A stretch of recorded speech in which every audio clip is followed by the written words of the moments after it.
Balikan natin mula sa ating RH52, Edniel Parosa. Kami, Edniel!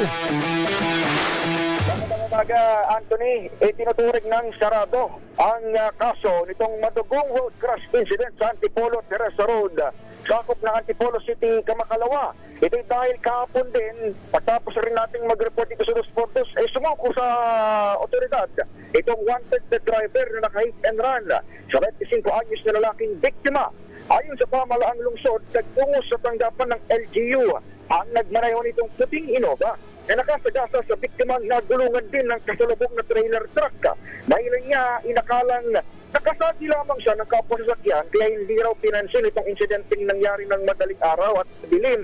Pero gaya ng ating unang report kahapon, nakipag-ayos din yung pamilya ng biktima dito sa may Innova driver. Gaya ng pagpapatawad nila doon sa subukuring driver ng truck. Hindi na sila magsasampa ng kaso o nagsampa ng kaso. Ang tinanggap, aksidente lamang ang nangyari.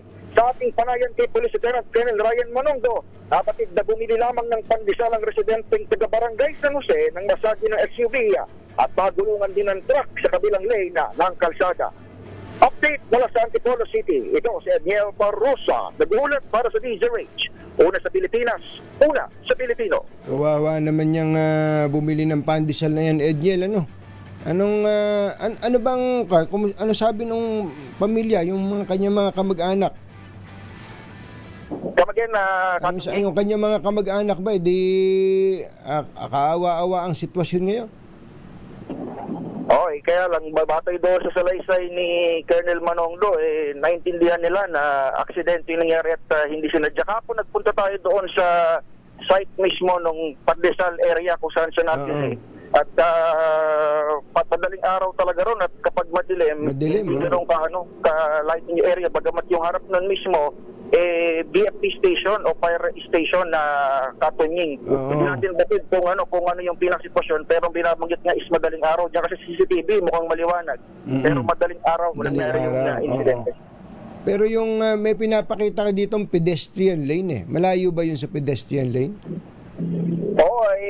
Yung pinagtawiran niya, katunying, walang pedestrian lane. Walang pedestrian lane. Ang meron ay yung rumble strips kung tawagin, yung pagpapabagal sana ng nagtakbo ng sasakyan. Pero still, ayun, nangyari yung aksidente. Talagang halos napalaman siya pagkasunod yung pagkasalubong nung Innova at nung trailer truck. Oo nga, lungkot ng pangyayari. Walang may gusto, aksidente, pero ingat At yung ilaw dyan, siguro dapat dagdagan ng ilaw. Pagka ganun bagamat reactionary, para lang maiwasan yung mga susunod pang aksidente. Salamat Edniel, thank you. Isa pa, Katining, bago magpaalam, maliban dyan sa CCTV footage, actually nahirapan yung police na mag-backtrack dahil wala nang iba pang mga camera na nakatutok dyan sa angulo na yan. Wala na. Katining. Thank you, si Edniel Parosa, RH52.